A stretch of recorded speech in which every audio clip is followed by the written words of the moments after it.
In the modern Middle East, one name sparks more debate than almost any other: Benjamin Netanyahu.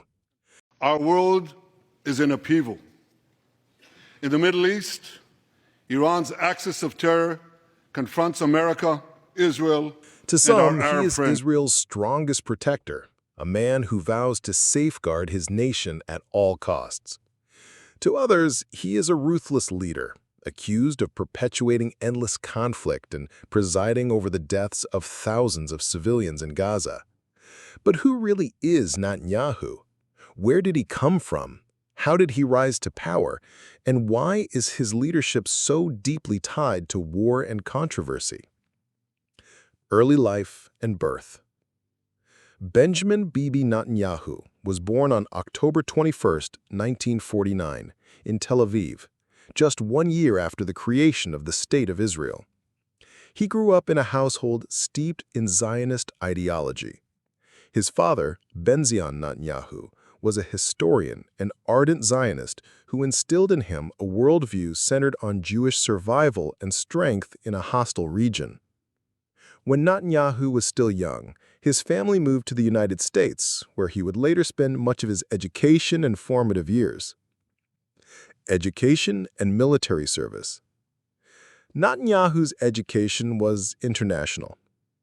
He attended Cheltenham High School in Pennsylvania before studying at the Massachusetts Institute of Technology, MIT, one of the world's top universities. At MIT, he earned degrees in architecture and business management, sharpening both his analytical and leadership skills. But before his academic career, Netanyahu served in Israel's elite special forces unit, Sayeret Matkal. He participated in dangerous missions, including counterterrorism operations.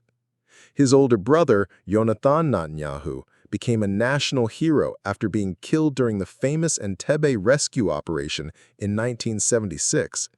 That tragedy profoundly shaped Netanyahu's outlook, convincing him that Israel must always maintain military superiority.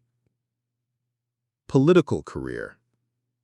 Netanyahu's political career began in diplomacy. In the 1980s, he served as Israel's ambassador to the United Nations, where his sharp English and persuasive rhetoric made him a recognizable face on the international stage.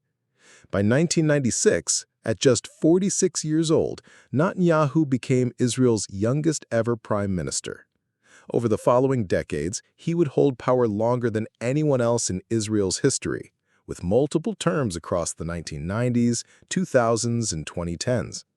His career has been defined by hardline security policies, positioning himself as Israel's Mr. Security, economic reforms, introducing privatization and liberal market strategies, alliance with the U.S., particularly under leaders like Donald Trump, with whom he shared close ties, controversy, facing corruption charges, mass protests, and accusations of weakening Israel's democracy, why he is accused of killing civilians in Gaza.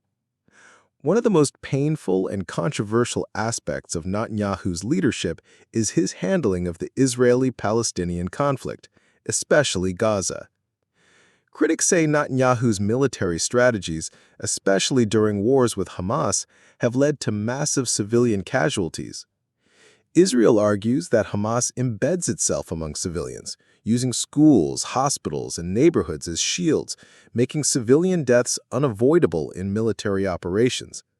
But human rights groups accuse Netanyahu of disproportionate force, bombing densely populated areas, cutting off food, water, and electricity, and creating a humanitarian catastrophe. They argue that these aren't just accidents of war, but deliberate strategies of collective punishment. To his supporters, Netanyahu is defending Israel from terror. To his detractors, he is orchestrating policies that amount to war crimes. This is why his name has become synonymous with both defense and destruction, depending on who you ask. Benjamin Netanyahu is more than just a politician. He is a symbol of Israel's contradictions: democracy and militarism, resilience and repression, security and suffering. To his admirers, he is a guardian of the Jewish people in an unforgiving region. To his critics, he is the architect of endless war, with Gaza as the most tragic consequence of his leadership. And so the question remains, is Netanyahu truly defending Israel? Or is he fueling a cycle of violence that ensures no one, Israeli or Palestinian, will ever truly know peace?